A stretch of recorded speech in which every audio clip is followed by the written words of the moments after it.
I'm Katie, the founder of The Dog Scientist. I'm not just another dog trainer with a whistle and a treat pouch. I'm a qualified behaviourist with a first class degree in animal behaviour. And I've spent years helping misunderstood dogs and their people find peace again. If you've ever felt judged, isolated, or downright exhausted by your dog's behaviour, I see you. You're not alone, and most importantly, your dog isn't broken. Here's something that most dog owners never get told. Aggression isn't a personality trait. It's a process, a ladder. And every snap, growl, or bite is the tip of an emotional iceberg that's often been building for weeks, months, or even years. The ladder of aggression, developed by Dr. Kendall Shepherd and supported by lots of research, outlines the stages a dog moves through when distressed. Starting with just subtle body language like yawning or turning away that you probably won't even notice as a dog owner, and then progressing to freezing, growling, and eventually biting. So that's what you actually notice as a dog owner. These signals are rooted in etiology, so that's just the study of natural animal behaviour, and tied directly into effective neuroscience, so how the brain and our thoughts and emotions work. So according to researchers like Panksepp, dogs have core emotional systems, including fear, rage, and panic. So these are feelings they may be feeling when reacting or aggressing that guide their responses to perceived threats. What you're seeing isn't bad behaviour, it's a nervous system trying to desperately cope. I've worked with lots of dogs over the years, from the ones who flinch at the sound of footsteps to those who've bitten out of sheer overwhelm. Every time, understanding that ladder has been the turning point. That's why I built The Dog Scientist.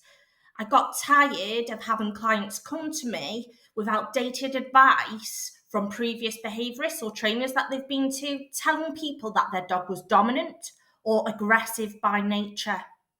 What I saw were dogs with unmet emotional needs, dogs whose signals had been ignored or punished into silence.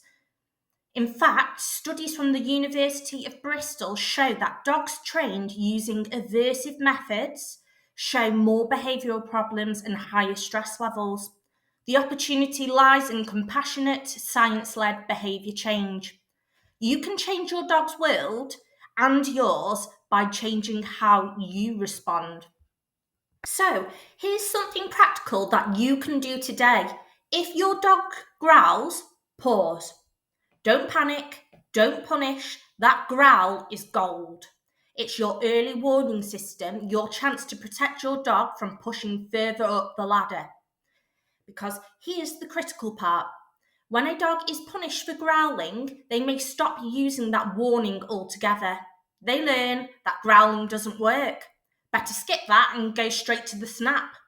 We call this ladder skipping. And this is how a yellow amber moment turns into a red in an instant. What looks like a sudden bite is often the result of earlier signals being ignored, misunderstood, or punished.